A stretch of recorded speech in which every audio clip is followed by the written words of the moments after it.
Hi, everybody. Just a quick reminder that if you've got any questions for us and for this section, you can go onto your app, press your face, and click on the Slido Q&A polls and just pick the Autotech and Talk Robot. Put the questions in, and we'll put them to Graeme in a couple of minutes' time. Make it a good one.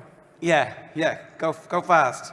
So I have a very remarkable piece of kit in my hands here. It seems like it was used in a race. It's a steering wheel, for those of you who can't actually tell. But it is a remarkable feat of engineering, and I thought it might be a good idea for us to just talk through some of the technology that's in this small but very vital cog. Yeah, so we've got 300 sensors on the car, about 1,000 channels of data per second. We're starting to put some instrumentation on the humans as well, but so it all comes into this. The engineer's sitting on the pit wall or back at base, but for the driver, it's all about this. We worked out that at one of the tracks, the driver makes 54 changes, either with a pedal or on the steering wheel per lap. They can be changing settings as they arrive at a corner, changing it as they go through the corner, changing it again as they come out. So when people say the cars are very sophisticated and the drivers just sit there and steer, it's absolutely not true. As you can see from this complicated piece of machinery, there's a lot that the driver does during the race. And they've got two little windows of information that tell them their gap to the person behind or in front. What do most of the buttons do? What are some of the things that they actually are changing in the midstream, mid-corner, mid-race? So one of the probably more boring things is some water. So there's a button they press to get some water during the race. Although by about halfway through the race, the water's too hot to drink, so they don't do that anymore. But we've got tire settings. So for some of the races where you might start in the wet or it rains during the race, you'll have different settings for the different tires that you put on. And we can't make changes from the pit wall to the car. So the driver has to make the change. So they'll do it from here, the different settings based on the tires. They'll be changing clutch settings as they're driving around to the start, getting the clutch right. They've got the radio so they can talk to their engineers. Pit lane limiter, so that actually controls the car. That will keep the car down below the pit lane speed limit.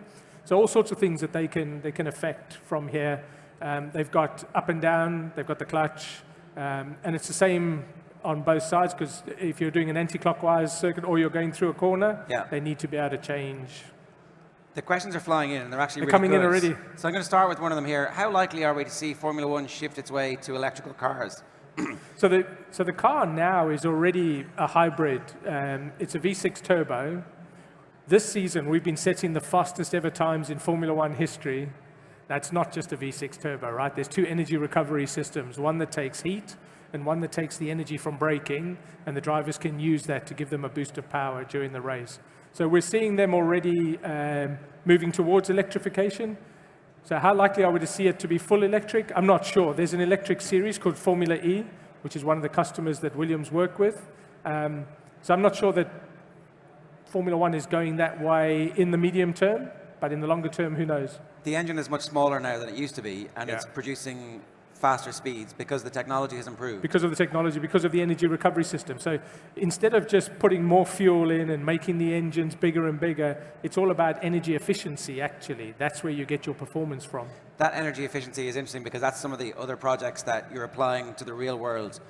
Just chatting to you beforehand, you were talking about how Formula One is essentially a platform that you use to try and test out different things that ultimately end up in everyday life, you were saying Great Ormond Hospital, in refrigeration systems. How does it work? What's that process? So it's one of the reasons I'm really proud to work at Williams is, because in Formula One teams, at the end of each year, you take that product that you spend 100 million, 200 million, for some teams 300 million developing, and you throw that product away, essentially, because it never races again. At Williams, we take what we do and we apply it into all sorts of other industries. So like you said, the chassis that the driver sits in, we've spent many, many years making that as safe as possible so that if there was an accident, the driver is protected. All of the carbon fiber and the crash structures that we put in that, we've now applied that to something called Baby Pod, which moves babies around hospitals, into ambulances, into air ambulances. So an incubation system protecting a baby is built on the same technology that protects the driver.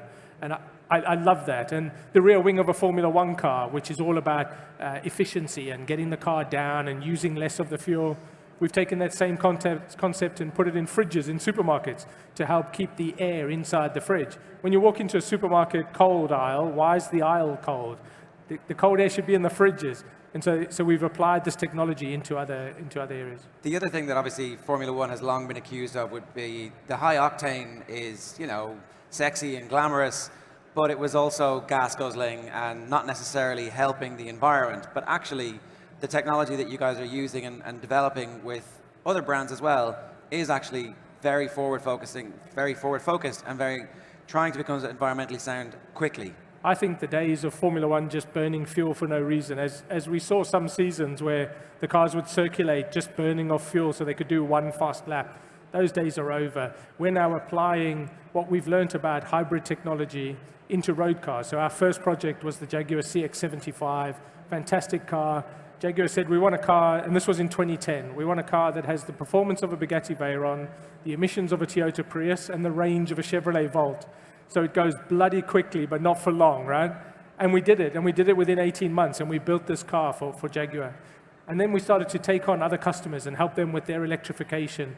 We built our own electric vehicle platform that any of the OEMs could build an electric vehicle on top of, using lightweight materials, carbon fiber, and really innovative design and manufacturing ways of building batteries. And are those cars in mass production yet? Is anybody using them yet? So the Jaguar unfortunately didn't go to mass production, but we've just set up a joint venture with Unipart called Hyperbat in Coventry in the UK. And that's going to build the batteries for the first ever Aston Martin, electric Aston Martin. So the Rapide E will have that battery technology from Williams. And we've taken the battery technology from Formula One. We did the batteries in the first 4 seasons for all of the Formula E teams, so the electric Formula. We took that technology and we applied it into bicycles with Brompton. So you've got an electric folding bicycle that you take on the train. And we shrunk everything we know about those batteries down into the pedelec.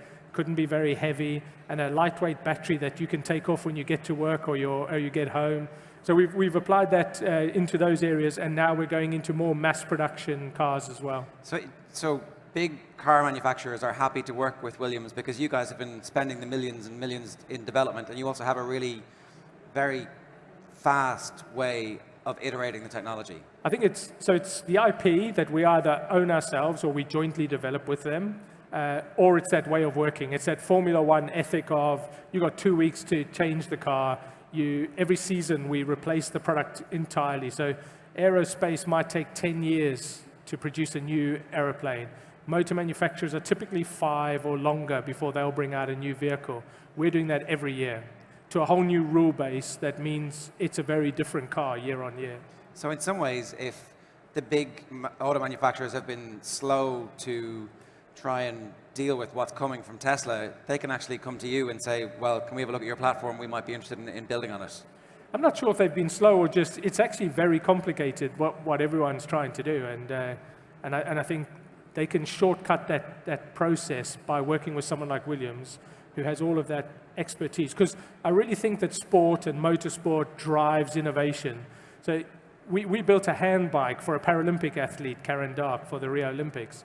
So again, you think, well, why Formula One engineers working on something like that? Because it's the same principles. What I didn't realize was that in some of those hand bike races, they actually bump into each other, they crash into each other. So it has to be really strong, but the bike needs to be light. So that's how we can take what we do in Formula One and apply it to other areas. And the engineers love that. So they're not just working on Formula One, they're spreading their knowledge. I was going to say, I'm sure there are a lot of people here who are trying to look at different industries to see, I might be interested in working in that industry. And that's one of the benefits for you guys. Obviously, Formula One is pretty sexy, but there will come times when... It's only sexy in the pit lane, right? For the rest of us working in Formula One, I just want to be clear, it's not so sexy. So no promises. You're not doing a great job of recruiting, but maybe we'll do it this way. So you can actually apply... Okay, yeah, you're right. It's a sexy industry. I forgot about the recruitment. You can apply the technology in the real world and then iterate it there and bring it back to Formula One. So it's supposed to be a symbiotic relationship. It absolutely is. So we take what we know in Formula One. We work with Unilever, who are one of our partners, for example, to help them make soap powder more efficiently. Again, you think, where are the principles the same? Well, actually, they pour a slurry into the top of a tower, and at the bottom you get powder. Well, actually, we help them with the process between the top and the bottom of that tower. And then our engineers take what they learn from that around thermodynamics and apply that into the braking systems that we put into the Formula One car. So there is this exchange of information back and forward. The other thing that I was really interested in that you mentioned is the batteries from the Nissan Leafs. They reach an end of life. Yeah, I love that. Again, there's this big push towards electrification, and I think the motor manufacturers have been pretty responsible in saying up front, we're concerned about disposal of batteries. This is a clean way of producing cars until you get to the battery disposal, right? And so we're looking at what are the ways that, and all the motor manufacturers are looking at this, what are the ways of extending the life of those batteries? So we take Nissan Leaf batteries when at their end of life in a car, it's not actually the end of life of the battery completely. We package it, bolt it onto the side of a house, connect it to a solar panel, and you end up with something that will run your needs through the night. It's pretty amazing when you think about it. And the ability to be involved in that type of thing is not something I suspect many people would understand that Formula One teams do. I say Formula One teams, but it's really only you guys. There's a couple of us working on other projects, but I think Williams that no one's got the diversity of projects that we have, from supermarkets to babies to electric vehicles. Yeah, and so I guess that helps you to push the brand, but also just have a different business. What's the strategy behind that? I think we needed to do that diversifying for a number of reasons, not least that it does feel irresponsible just to throw away your product at the end of every year that you've spent £100 million developing. But also I think it gives us that stable income stream into the Williams Group. But there's that engineering challenge that I think you need to refresh your engineers with. So Patrick Head was doing it back in the 70s.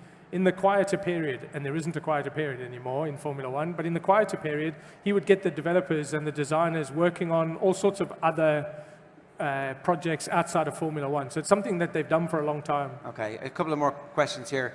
Comparing the times of Damon Hill in the past, the Formula One cars are as a video game these days.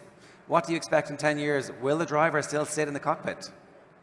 Which one are you looking at? Comparing times? Yeah. Will the driver still sit in the cockpit? Okay, so autonomous. I always get asked this. So with that question, most of the people in this room are probably technologists. I love technology. Part of what I do is apply technology to very complex business problems, right? So I love technology. But I think there's a line, right, where the human, you want to keep the human. I don't know how many Formula One fans are in the room, but I bet if I asked you if you're a fan of a particular driver, most of you would put your hand up. And that's what I find with Formula One fans. They love a driver who drives so passionately and sometimes bumps into somebody because they've pushed to the edge and gone over the edge. I don't think we're ready yet for autonomous Formula One cars. The technology exists, for sure, and it wouldn't be that difficult to do. But I think we still want to put it in the hands of a human. The bottom one there, Lauren from Spark says, to what extent do you think AI will become part of Formula One, and do you think there should be rules to govern it? I've seen you speak about this before, and the decision-making process around when to pit and when not to pit. Yeah. You would like that decision to be taken out of the human hands.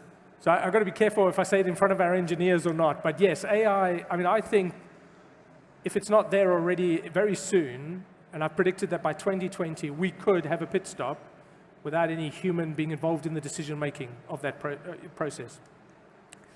Will they allow us to do it? I don't know yet. So initially, we'll augment the humans, right? We'll give the humans better data. We saw one race this season where Hamilton was coming around the last corner in the Mercedes, and a virtual safety car was called. They had 10 seconds to make a decision, and their data just didn't give them enough. It wasn't enough time for them to make the correct decision. So they left Hamilton out, and he lost the race. In the past, in Formula One, we've always thought, wow, we've got 60 to 90 seconds to make a decision. The reality is that decision-making time is shrinking.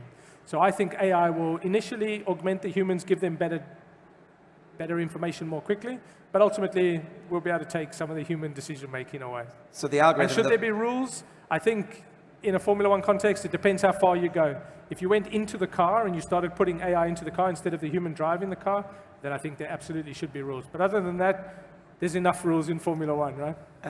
What innovative technologies do you expect to be bringing in next season to be more competitive with the best of the rest? Yeah, so thanks, Alex. This really talks to the fact that Williams are having a tough season in Formula One, no question. Probably the worst season in Sir Frank Williams' 41-year history. And I'm a part of that, and it hurts, right? It really hurts. And so, yes, we are absolutely looking at, and have looked all year at how we make sure that next year is a big step forward from where we are now, what technology needed to change, what people and process changes we need to put in place. We believe we've done that. Next year's car is well underway. I'm not going to say what those changes are. Sorry, Alex. Can you just give us your state secrets, but we please? absolutely have looked at what technology changes do we need to make. Again, just to go back to something that you've done in your past, you looked at the fact that your pit stops were taking a little bit too long, and over a period of time, again, you were able to iterate. What was that process like? Because that so human performance is actually really important. Everyone thinks about Formula One as this high tech. It's all about the car, and a lot of it is about the car, but actually the human is really important in that as well. And so we were the slowest pit crew in 2013 for a number of reasons, and the team decided we were going to turn that around. And within 2 seasons, we were the fastest pit crew. We set a 1.92 second pit stop. So sub 2 seconds, but it doesn't happen all the time. So our plan is we're looking at how do we get to 2 seconds and then below 2 seconds more regularly than we are now. So we're typically around 2.1, 2.3, and you've just got to get it absolutely perfect to get that sub 2 seconds. If you look at the overhead footage of that pit stop, it's amazing. That type of management of human beings is really, there's a multi-billion-dollar industry in management consulting, which is effectively to do with that. And I know as well that you've had midwives from the NHS come in and kind of talk about or keep an eye on how you changed from something that wasn't working for you into best in class. So so the University Hospital of Wales maternity unit came and visited us and looked at how we do pit stops.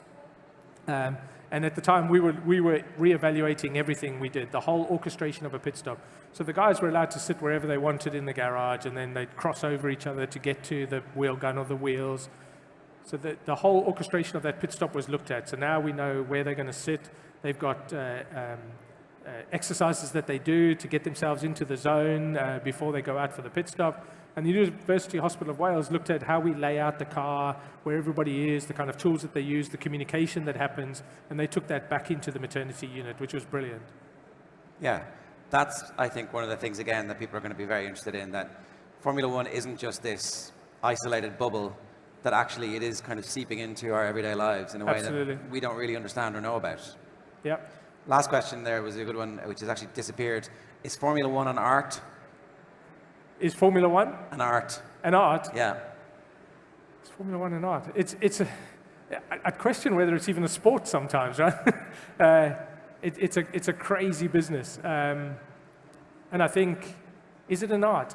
I think there it is. I think when you look at the cars, and there's so many parts inside a Formula One car that you'll never see, that are the most amazing, beautiful pieces of art, but they're there for a functional reason, not an artistic reason.